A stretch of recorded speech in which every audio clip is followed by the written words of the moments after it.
I was always told as you're growing up, if you want to stay here, you need to become in the medical field, become a firefighter, become a teacher. Like those are the good paying jobs. And I remember hearing that. I'm like, oh, I think I want to be a teacher. Lynn Correa, captain of the Kernville Helitack crew, grew up in the Kern River Valley, and to pay for school, she joined the Forest Service as a seasonal firefighter. At 18, Correa was given a crash course on the intensity of wildland firefighting. I specifically remember being on a fire that we had in Bodfish. It was called the Deer Fire, and they were losing structures. And it was my first exposure to all this stuff going on, and my eyes were like, oh my goodness, like what did I get myself into? Facing the inferno, Correa persisted and ended up choosing firefighting as her career. My friend told me about the California Conservation Corps. They actually had a firefighter training coming up. It was 2 weeks. It was super hard, but it was the most rewarding thing I had ever done, and I was hooked. Alexandria Bender is a firefighter for the U.S. Forest Service, where she started as an apprentice. When I got the apprenticeship, I was able to work on the helicopter module. The module, which is a term used to define teams within the Forest Service, was Kernville Helitack, an elite and specialized crew of firefighters trained to perform initial attacks. They start their day with physical training. You'll be pushed to the limits. The engines, they have their engine. The hotshot crews, they have their buggies. We have a helicopter. That's what takes us to the fire. The helicopter arrives in May, the beginning of the fire season. Yeah, we're ready. The crew has to be ready at all times. 3 beeps on the radio signify a potential dispatch. Every time we get the 3 beeps, I get butterflies in my stomach still to this day. Speed is key. When we get the call, we have to be out to the helicopter in under 5 minutes. I don't really get nervous anymore. I have a job to do. We are usually the first ones on scene because we're in the aircraft and we can get there quicker. We land, we very quickly take everything off the helicopter. We put a bucket on the helicopter. The bucket is a 210-gallon capacity apparatus set up by the firefighters and used to drop water on the fire. When we open up doors and start deploying our gear and the bucket, it's about 2 minutes. The crew is close-knit and moves as a unit. They become your family, they become your team. And you rely on everyone and they rely on you. I just like it. I think it's fun. Normally, the firefighters would be cutting line when the helicopter was dropping water, but during this initial attack drill, they watched as the pilot used the bucket.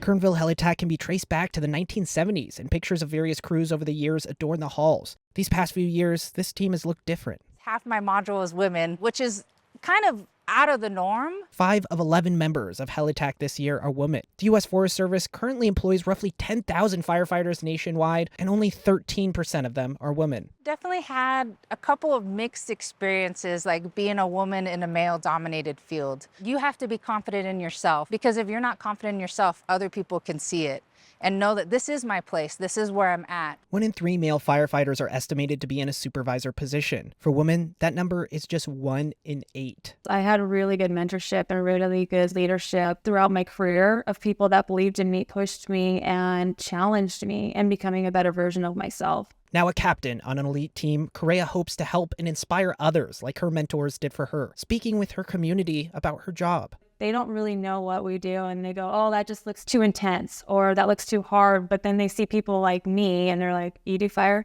And I'm like, yeah, I do fire. I fight fire. I work on the helicopter.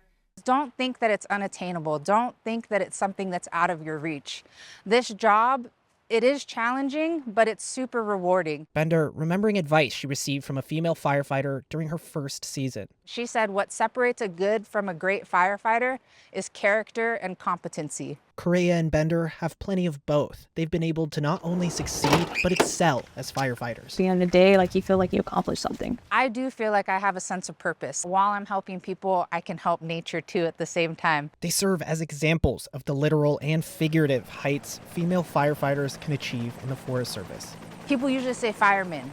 They don't say firefighter. And so I think changing the vernacular and having the representation out there like myself, and letting young girls know that it's not a fireman, it's a firefighter. Corcoran O'Leary, 23 ABC News.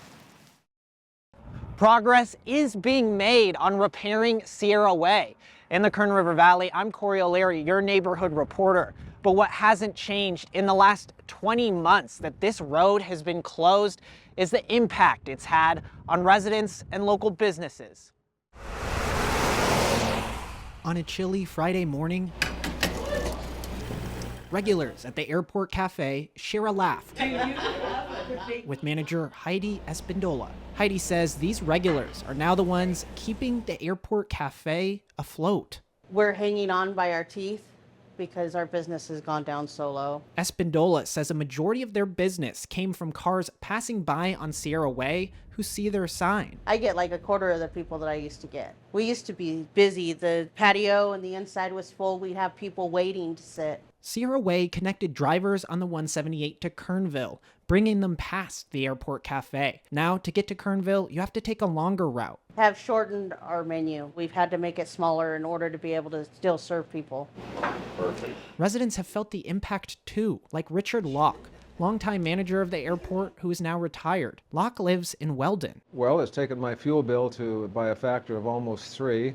The normal drive over here is about 15, 16 miles from Weldon on the back road, but since it's closed, I now drive the long way around, which is 33 miles. Resident Carla Thorne also feels this impact. She lives on Sierra Way and has to drive to Southlake to take care of her elderly mother. It's not just the amount of miles. It's been a real big safety concern for me. I've had, in the last year, probably 6 close calls with head-on collisions. Without an alternative route, all the traffic coming into Kernville comes from the 155, while Sierra Way no longer sees the commercial traffic it used to. Now, it's a ghost town out here. We have just the people who live beyond me, and that's not very many of them. Sierra Way first washed out during floods in March of 2023 due to the swollen South Fork of the Kern River. In November of 2023, they attempted a temporary repair that soon washed away. In June of 2024, after the 155 fire ignited residents' fears about the lack of an escape route for residents in Kernville, District 1 Supervisor Philip Peters announced design work for the road repairs would soon be completed. This will allow for an estimated construction start date of July 15th. With September 23rd being the estimated date of completion for the project. However, after the delays regarding the design work and restricted road access during the Burrell fire, that completion date has been pushed back, first to November. Because of weather delays, now we are looking at early December.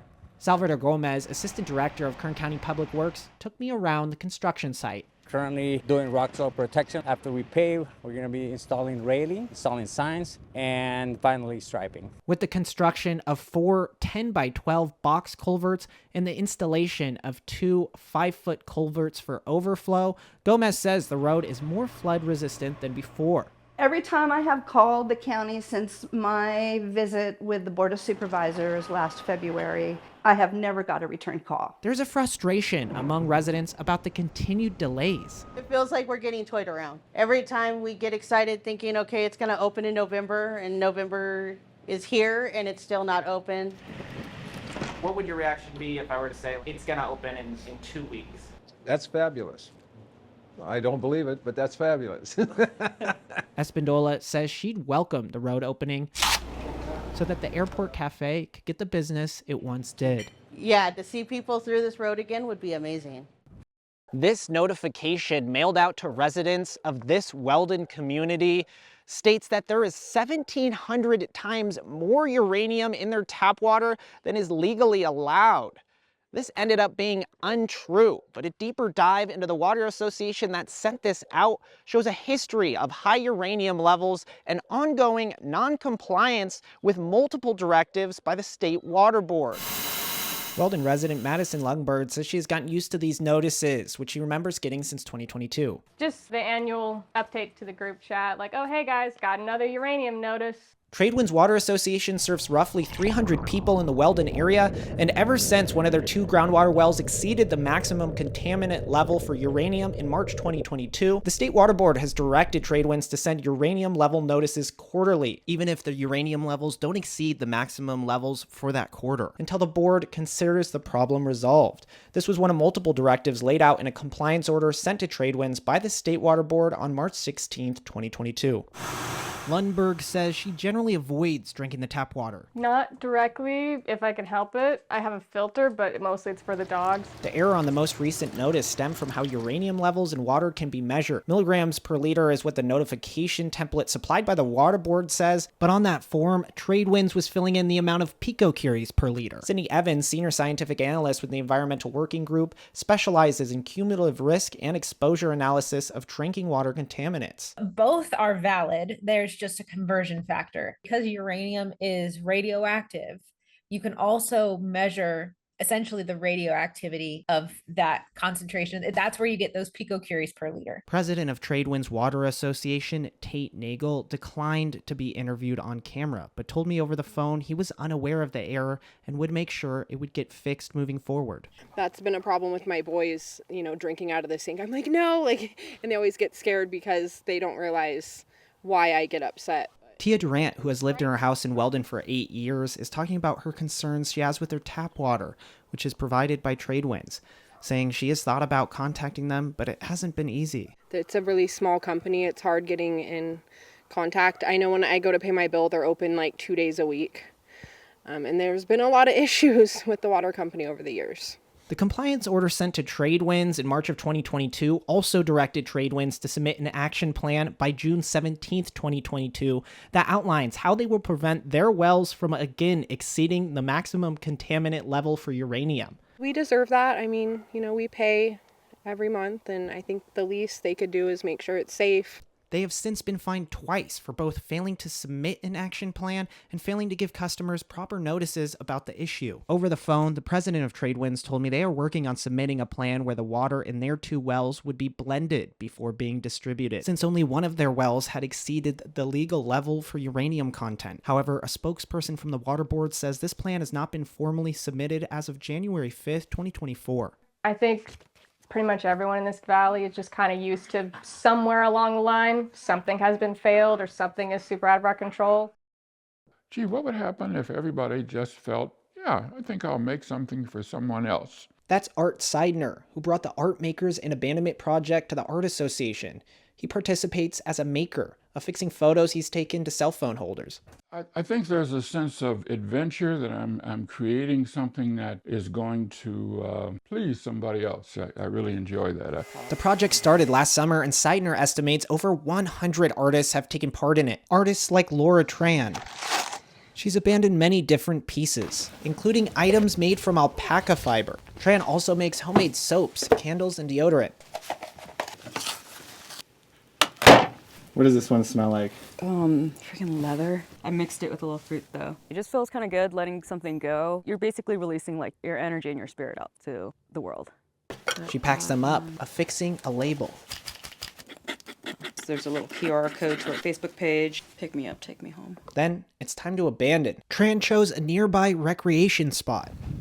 Some artists just leave the art there. Other artists might post about it on Facebook. Artists like Tawny Green. I think everyone should be exposed to art, and not everyone gets the opportunity, especially in a small place like this. It's originally a watercolor. This is a print. Green says she's been abandoning art in the Kern River Valley since 2015. Part of the reason she started was to expose people to abstract art. Really cool. I gave something to a guy down the street. He goes, I see my dogs in it. Awesome. That's great. Other artists might make their art a little harder to find, like Tran's friend. She got in her kayak and rode all the way out into the middle of a little island and then dropped this, and someone actually found it. If found, the note encourages people to post their find on Facebook. I feel like it's so fun to find something out in the middle of nowhere. Seeing little pockets of artwork found in a bush or a tree, it just kind of brightens someone's day. Artists who abandon 5 things get a t-shirt from the Art Association. If you'd like to get involved, you can find the labels at the Art Center in Wolford Heights. That's my goal with my art, is for someone to stop out of the craziness or the busyness and have a moment of joy or fun, see something colorful and maybe smile, while strengthening the community. I'm trying to create that ethic of a community that makes things and makes things to give away. You can join the page Kern Valley Makers and Art Abandonment Project to get tips about where some art might be. In the Kern River Valley, I'm Corcoran O'Leary, your neighborhood reporter.